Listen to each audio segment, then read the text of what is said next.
Welcome back to the Feels Good Show, where we have stories to pursue the best version of yourself. Today I'm with my really good friend, Angelo. Angelo, who are you and what do you do? What's going on? My name is Angelo Villaraut. I'm a DJ producer here from New Jersey. I currently have two brands. I have one brand called Angelo the Kid, which is my producer side, artist side, where I express my creativity through electronic dance music. And then I have a open format side called DJ Angelo. And for people who don't know what open format is, it's pretty much playing all different kinds of genres to please the crowd. So under that brand, I do weddings, DJ mixes, local nightlife. I also make mashups for other DJs for them to play out as well. And yeah, that's currently where I'm at. So I can attest. I think the long answer is perfect. If you ever wanted to condense it, it's like I'm Angelo the Kid, and I rock, okay. And like that's it. I'm with it. Yes. I've been to, I guess now 2 shows of yours, and I think the funniest story ever about how we even got here today.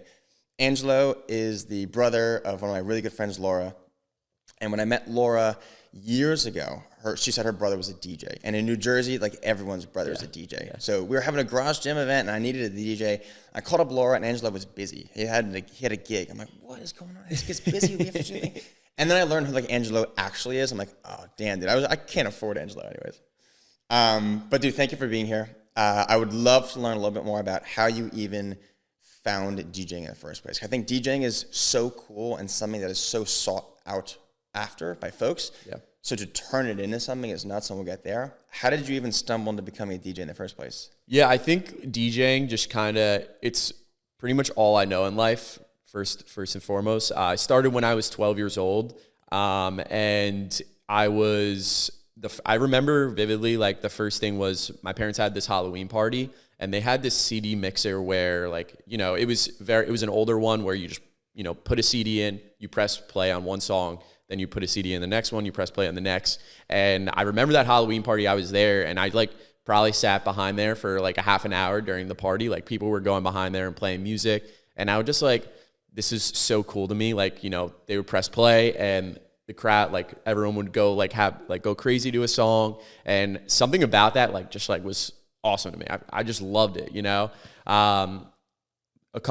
a year later, I got my own board, which was my own little DJ controller. At 13? At 13, yeah, which is crazy. And I was just DJing in my basement, And I would DJ in my basement for a little bit, and that was probably the most fun. I just was just messing around. My parents would always tell me to play 70s, 80s, like the older stuff. So I got influence to that music earlier on, which is really cool. And then I had a friend in Garwood that he brought me on to weddings and private events when I was 13, 14 to just kind of back him. Wow, okay. So that's kind of when I first started experiencing DJing for people and different crowds and all that. And after that, I just started doing it a lot on my own throughout high school. I started doing Sweet 16s, weddings, and with the same board. What was this? You needed a board, a set of speakers. How would you even show up to a high school party or wedding? Yeah, so I think the board, when I started doing it on my own, my parents actually bought me all the equipment, and then I was working for free for a year because I was paying off that equipment, so cool, I would just go and DJ, and I didn't even care. I was just going to DJ for free. I loved it. I legit loved doing it so much. I was doing all my my town Sweet 16, so I would DJ a Sweet 16 on the weekend and then come back to high school and be like, yo, you crushed it, all this stuff. It was so funny. That was what excited me, at that time. So it was so funny. And then I think just kept going through it, kept doing it, and it was just been part of me. So from 2011 you started? Yes. 2011, and I know you ended up getting an internship in 2019. Yes. We'll get there in a second. Obviously, from 12 to 20, yeah, right? You were definitely young and can skate by being young, but you also need to make money. Yes. And exist. At what point did you go from, I'm just so stoked to be here, I'm going to just do this stuff for free, I'm the man at my high school. Yeah. So all of that is still true, but how do I run a business as a teenager? Yeah, I think I had a lot of help from my dad and my uncle with that, definitely growing up. And they they definitely like walked me through, you know, like say I went to go show up to meet someone for a Sweet 16, like we would go to their house, meet like the parents, and then you'd bring like two like strong Italian guys. Yeah, it's pretty much. So this is the contract. Pretty much. Like. Yeah, pretty much. It was so funny. But then like I would like talk the music side at that age. So I'd be like, cool. oh, like what do you want to hear? Like, you know, like I just want people dancing the whole time for you guys. That's like what's most important to me. So I that's kind of like where my first intro to like the business stuff was.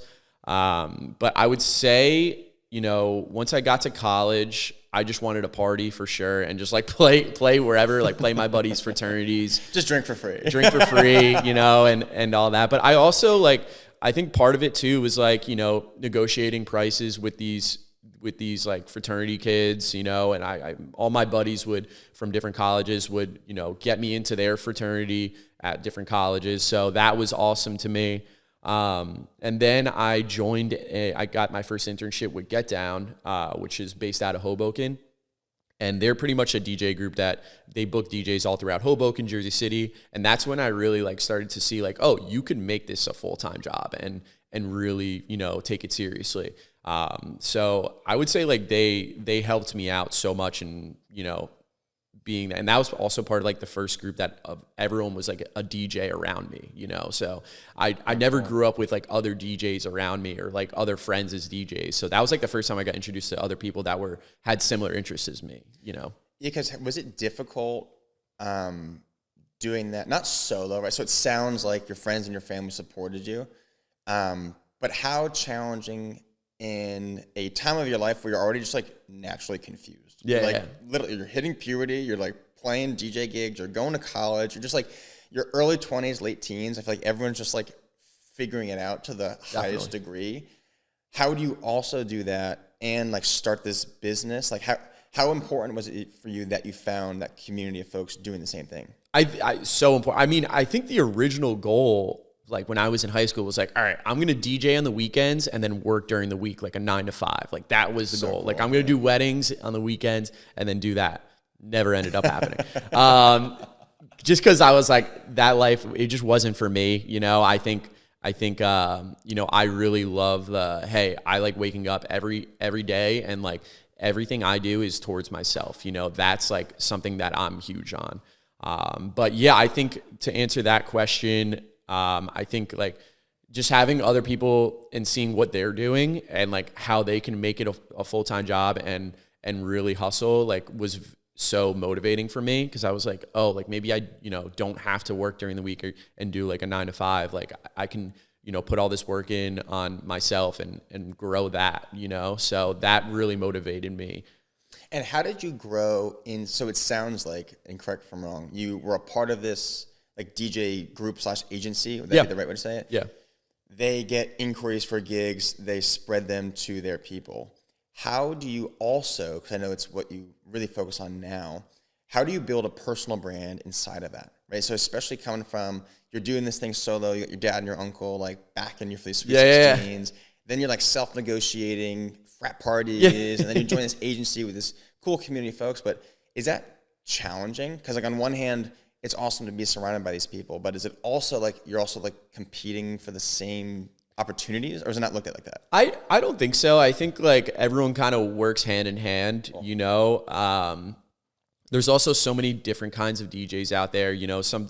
I remember like there's bar DJs, and then there's like hip hop DJs, then there's, you know, DJs that only play house music. So I think there's so many different lanes where you're not really working against other people, but you can complement each other and like help each other out. So say, you know, I have like a good friend like UFO. So say something's working in his lane, you know, maybe it might work in my lane in a different way. You know what I mean? So I think like that's a big thing. Like no one ever competes, and then private events and stuff like that, like everyone helps each other out with that. You know, hey, like you want to come like work with me at a private event, I'll come work with you at a private event, stuff like that. So cool. And because that was around the time that you started releasing your own stuff. Yes. Right? Playpen, and like really hammering your personal brand. What made you do that? Yeah, I think that was like a way to differentiate myself from everyone else too. I think Around 2019, that's when I first got into music production. And that was like kind of like the next thing for me after, just DJing, like the next way to like level up and move to like do something else. And I think the one thing, like when I first got into production, I was making mashups for other DJs. So I was just like, I would make mashups and send it to a bunch of other DJs. I had a whole promo list of like all these DJs I had, and I would just send mashups every week for them to play out. So they would get these mashups, play them out at their sets. It was kind of like DJ tools for them. And then at this point I was like, I'm catering right now to other DJs, but like, how do I cater to the normal person that just, either just like likes dance music or just likes music in general and needs something to listen to? So that's when I started making the playpen mixes. A lot of inspiration from like two friends, Big Booty mixes and those. So I pretty much got all my own mashups that I was creating and just put it into an hour mix for people to listen to. Oh, no. Cause like people love listening to mixes, whether they're working out, pre-gaming, partying, whatever the case may be. So that's kind of how I came up with the idea of Playpen. I was like, I'm making all these mashups. Let me like put them into a whole mix, and they're all technically like my own mashups, which is pretty cool. And start putting it out to the world. Into one master mashup. Or pretty much. Several master pretty mashups. Much, yes. Called Playpen Series. Yes. For the folks who don't understand, and by that I mean me, going from mashup guy to producer to sending stuff out to folks to then making it yourself, like, how would you describe that to someone who does not know anything about the DJ industry? Because I'm thinking about someone listening, be like, dude, so he's talking about mashups, but he's a producer. But like, what's the difference? But he's playing Sweet 16. No, I know. There's so many. There's so much like little lingo. So pretty much like a mashup. The way I go about a mashup, or when I was making mashups, is like, say there's a really cool like electronic dance music song where they have the instrumental, so there's no vocal on it. Pretty much, I take a popular vocal that everyone knows and I layer it over the really cool instrumental. So I will I'll probably make like 50 of those for the mix. So 50 mashups pretty much. All of them being like one-to-one. Yes. Like I pulled this and then I made one. Yep. Wow. Yep. And then, so I make all those, and it pretty much, the way I thought about the mix is like, okay, like people want to hear popular vocals, but they don't know like the electronic song, it kind of mashes it all up and makes it like, like knowledgeable for the people, or people that, aren't familiar with electronic music, like they like it, so. Sick. Yeah. Have you and again, we'll get into the story that then you moved to Charlotte and then you do what you're doing now. But one of the things that I really admire about how you've rolled for 28 years is you just continue to bet on yourself, and then I think reinvent yourself to get to that next version of yourself. Definitely. And it also sounds like you've kind of always been that way. If you started this at 20 years old, I'd be like, oh, so have you always been this way? But like you started when you were like 11. Yeah. Like, have you always just been, hey, I want that, I'm going to go get that, and I just need to figure it out? So for the entirety of your career, you've continued to reinvent yourself and bet on yourself to reinvent yourself.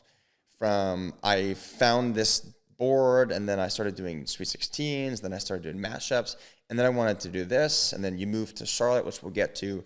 Have you always had, I guess maybe the internal confidence to say, I want that, so I'm going to go get that? Was that instilled? That was just like something you stumbled into? I think like just experiencing new things kind of helped me be like that. The way I go about things is, hey, if I try something out and it doesn't work out, it's not the end of the world. You can always go back to the drawing board and be like, hey, maybe change this up or do something else. Also, I do think like you have to adapt with like the way things are changing in your industry as well. When I was making Playpen, that was like going, like doing really good, but then it got to a point where it got a little stale, and I just like the music industry was changing, and I wanted to go a separate direction as well. So I was like, you know what, let's put this aside. Let's go back to the drawing board and see what else we can change. So, I'm pretty big on that. Like I do change up a lot of things if it doesn't work out. I feel like there was one year when I was in Charlotte, I was like, it's kind of when I got tired of like the open format stuff. I I was like, all right, I really want to get into my artist. It's something I've always wanted to do, like start an artist project and really like make my own music and play that out for other people. So I think that 1 year I was just like making everything like, and just seeing what I liked, I think like I was making like aggressive, like techno that was like hard to hear. I was like, all right, I don't think this is really me. Too much. Exactly. Like it doesn't fit me. So I was like, all right, I like did it for a little bit. But you didn't know until you tried. Exactly. Like I think experiencing new things and trying new stuff out is huge. And if like you have to change things up, it's not the end of the world. Like just go back to the drawing board. And, I think that's the important thing, One of I think I'm stealing a McConaughey quote. It's like, you can't possibly, it's much easier to find out who you're not than who you are. Yeah. So, and that I think pertains to anything that you do, and building a gym and building your DJ business. You've got to try and do a ton of stuff. And I would probably say that most of it, maybe you're not stoked about, but in doing that, you find the stuff that you're stoked about. Definitely. And then you can make the decisions based on, oh dude, like I did this and I tried this and I loved it. And then, oh, by the way, like the people loved it too. Yeah. That's a telltale sign to go do more of that. What I think is really impressive, you just mentioned, like Playpen was killing it. Yeah. And you probably could have rode that out for a while, maybe gotten more gigs, made more money. Again, I'm pretty ignorant to the DJ No, industry, you're right. That's had right. a lot of success with it. Yeah. But you're like, I don't know, man. Like I'm loving this, but it feels kind of stale for me. I need to pivot. Yes. Yeah. And then, long story short, you moved to Charlotte to be director of entertainment and DJ at a club called Trio. Yep. How did that even come about? Were you like scouted? Did you DM people? How did you create that opportunity for yourself? Yeah, I thought I kind of figured that like just DJing in New Jersey just became a little, again, like stale for me. I was just like, all right, this is getting a little comfortable. I've kind of done everything I wanted to do. I started playing actually in Charleston first at that Trio.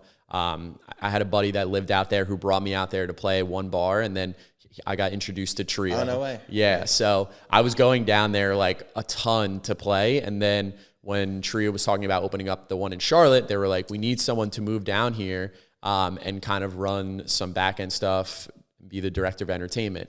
And, I was 24 at the time, and I was like, hell yeah. Nuts, like, dude. I was like at that time, like I get to DJ at like a sick nightclub monthly and like run like the entertainment for them. I'm in. Like that sounds sick to me. You know what I mean?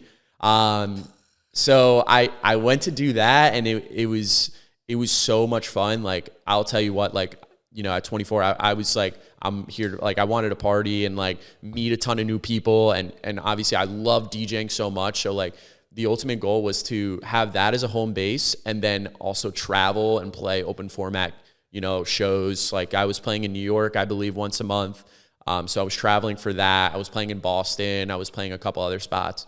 And that's kind of like how that whole Charlotte thing started, which is kind of funny.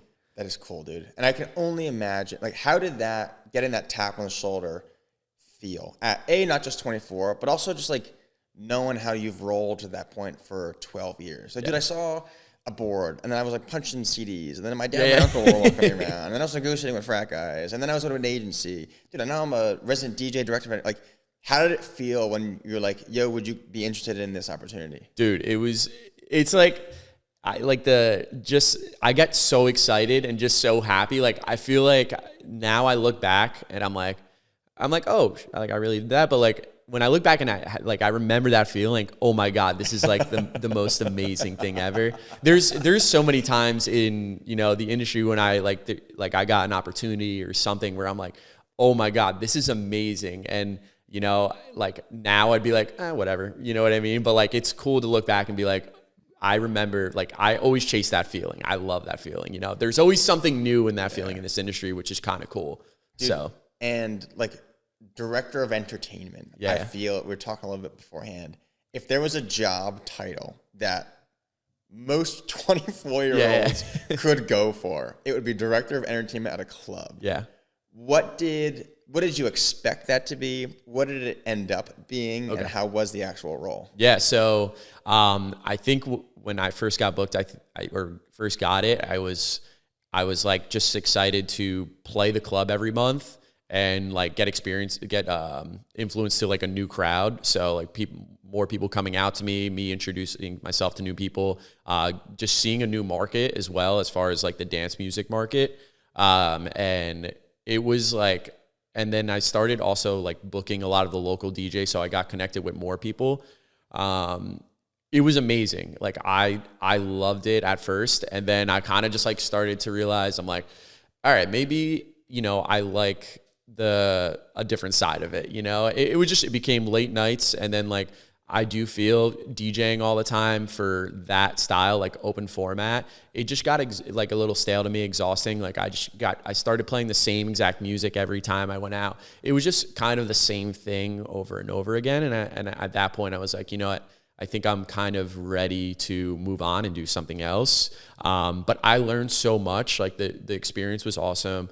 I learned how, like, pretty much like how other DJs want to get bookings. And I've also learned like the ticketing side of things, like how to throw my own party. I planned this like massive Elro party, it's called. It's pretty much like a massive carnival inside the nightclub. Wow. So I had to hire like these actors, actresses to like walk around and like talk to people in the crowd. Like they were all dressed up, and then I had to hire dancers. We shot off confetti like every 15 minutes in the club. Like it was like the most insane experience.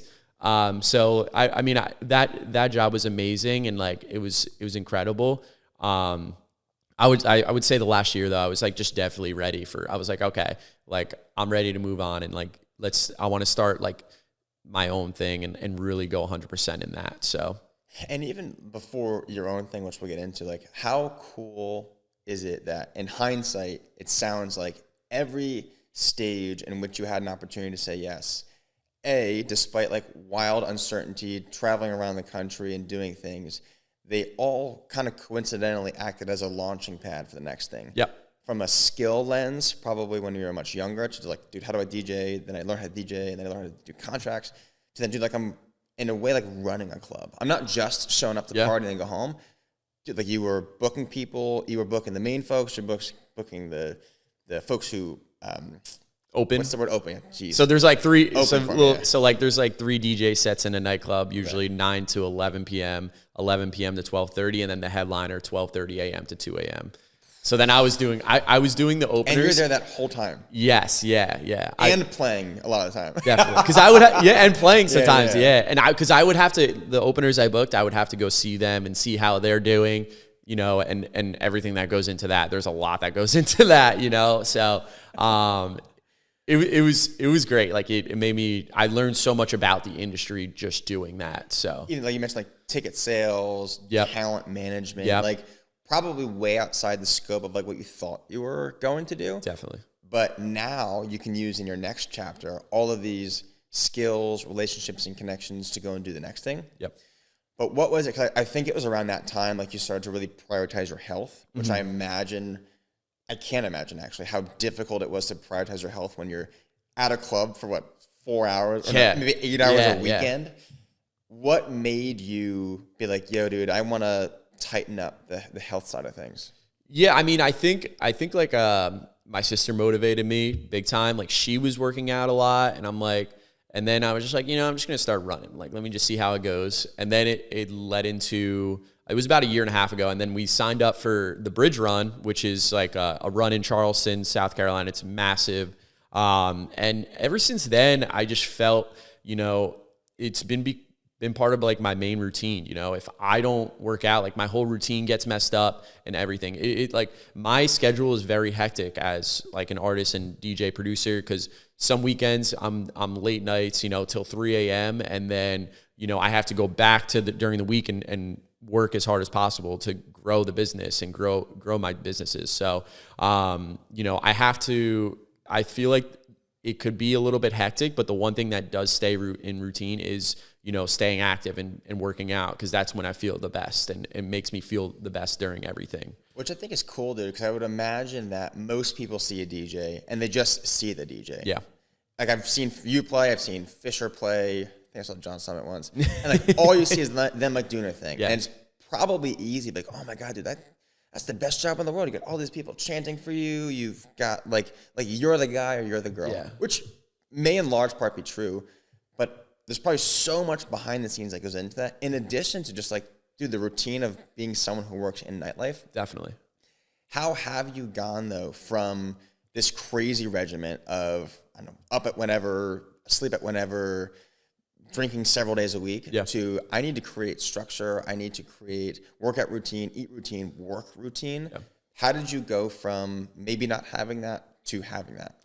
I think it all has to do with my goals. You know, in order for me to achieve my goals, I think health is first, to be honest. You know, I haven't drank in 2 months as well. I've talked to you about that, and I think that's a big thing. I think like drinking is just a barricade to my goals right now. Will I drink again? Probably eventually, but I think right now, like I have some big goals I'm trying to achieve. So, you know, and I have to work late nights at the moment, you know, to make money and stuff. So pairing up late nights with drinking is like, honestly, staying up late already kills me for a day. You know what I mean? So pairing that with drinking, that kills me for like 4 days, you know? So, you know, I think just being healthy, and it's a big thing in the dance music industry as well. Like people are just drinking less in general, and especially DJs, like they end up burning out and getting exhausted. So, I just think like in order to succeed in a business or anything, like I think health has to come first, like to have some kind of structure to your days and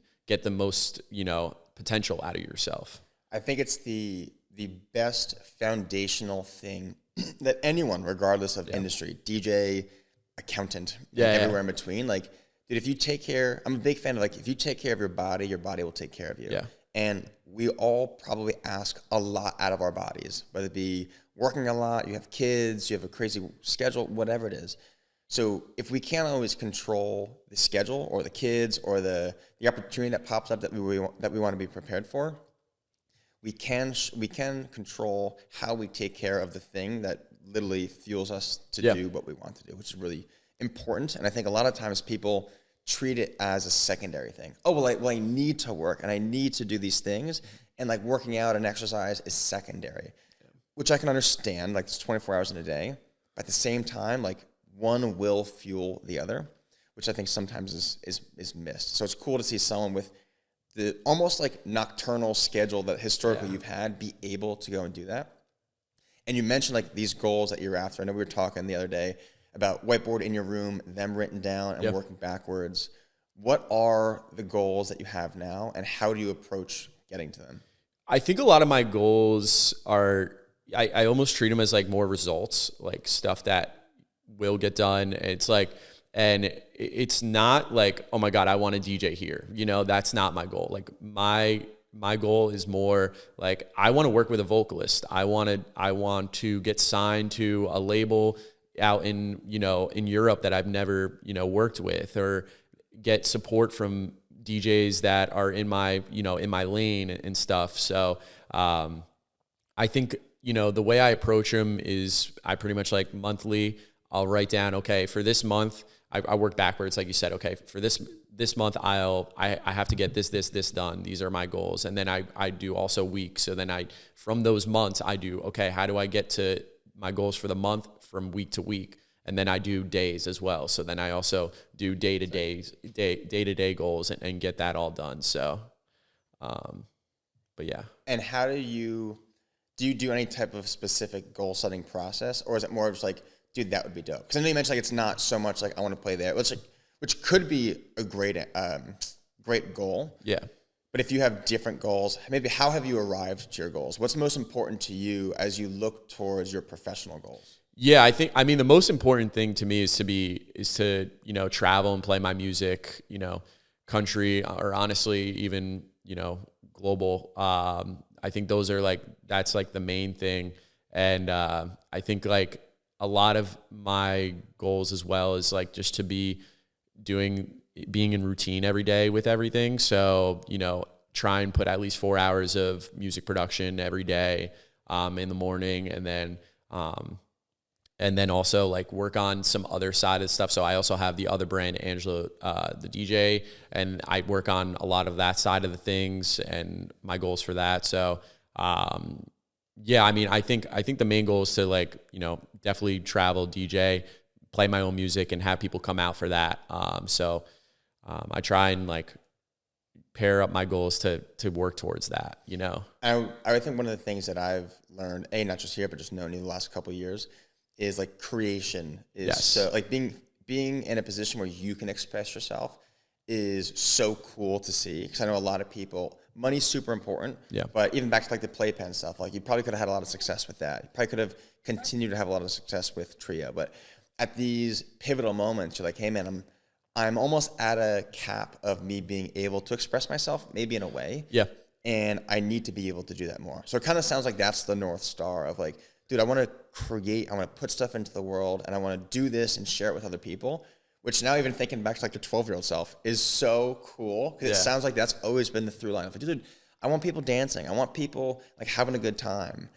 Would that line, like, do you think that's almost like unconsciously been the goal from the start? No, definitely. It's something that, you know, like I think like being creative is like so fun to me, you know, and showing that to other people and just like constantly doing it is like very enjoyable for me. Even like during like the COVID years, I was making like the TikTok videos, and I those rocked. Yeah, people like people love them. I was doing like song rankings and that, just like creating and putting that out, and like people, you know, reacting to it was like amazing to me as well. So I think like now, like, you know, Angelo the Kid has turned into something where I can just express my creativity and work on that and just like have fun with it, you know? And like you said, it's like, I don't want that to be about money. Like I'm not chasing, you know, goals with money and anything with that, you know? So, I also have the other brand as well, Angelo, the DJ, or DJ Angelo, and that's more of like a service, you know, that's kind of how I look at it. So I have a lane for creativity and a lane for service where, you know, it's pretty much what Angelo the Kid was like built on. So the mashups, open format, everything like that is pretty much pushed into, pushed into Angelo the DJ. So I love that. And I think it's something that sometimes people don't think about. Because again, I love, like we can talk about having creative professions. Yeah. Like you get to spend a lot of your day, dude, being creative, putting music into the world. As with me, being creative with the garage and doing things. But at the end of the day, you also have to pay rent. Yes. And like, so does the garage. And so does Kieran. And I'm going to get married next year. And like I want to live my life. And I think it is so cool. I don't know if you ever read Rick Rubin's book. He talks about, if I'm remembering correctly, like in his opinion, like you should have your creative pursuit and then you should have like your job. But you should never explicitly try to have one be the other, I believe. That's kind of my takeaway. But it's so cool because you can have one that fuels the other. I did it for a long time with the garage. I went full-time for a couple of years, building the garage to a point where then I could leave my job and then do the garage full-time. But I think a lot of people might see Angelo like, oh, dude, well, like, so nice. Like, I love this podcast. You guys are in this cool setup. Like, and you get to express yourself creatively, yada, yada. But, like, well, must be nice. I got to work, man. I got 3 kids and a job. I'm like, what would you say? Because I know it hasn't all been sunshine and rainbows. I think I always challenge myself. Sometimes, like, the feels good shows, like, dude, like, so awesome. Like, imagine just saying, but obviously there were obstacles in the way. Yeah. As you look over the last, how many years have you been DJing? About 15. 15? Yeah. Last 15 years, do any particular, like, oh my God, that was so hard moments jump out? Yeah, I mean, I think like there was one time when, you know, actually in Charlotte, I was like, all right, I don't want to DJ anymore. Wow, really? I was like, I'm going to stop DJing and just make music. I was on it, and I was making great money DJing and working for Trio. And like, I just didn't want to do it. So then there was a year where it was like, I kind of stopped DJing. I probably DJ maybe I would say like maybe a total of 20 times in the whole year. Like, how much would you normally do? I mean, like, say every weekend, let's just say, you know? 52 times? Yeah, at least 52 times, maybe even more, because I'm doing Friday, doubles. Saturday, Sunday. Oh, my God. Whatever the case may be, weddings, whatever. I was like, I'm not going to do it. And, like, I think, like, realizing also, like, I was just making music and, like, trying to figure out, like, what I liked and just trying all this different stuff out. It kind of did make me realize, I'm like, oh shit, I do need to make money somehow, you know? And I mean, I was also getting, you know, I was on salary with the club, with Trio, but it was just like, oh shit, like this is tough. Like It's real now. This is real now, you know? This is like hard. And I think another thing that I've realized is, you know, I feel the most comfortable making music and being creative when I'm financially stable. If I'm trying to pursue, you know, my artist brand, like making music through that right away, I'm gonna start taking gigs that I don't want to do and that just don't align with my brand and everything, you know? So that's kind of why I created the second brand.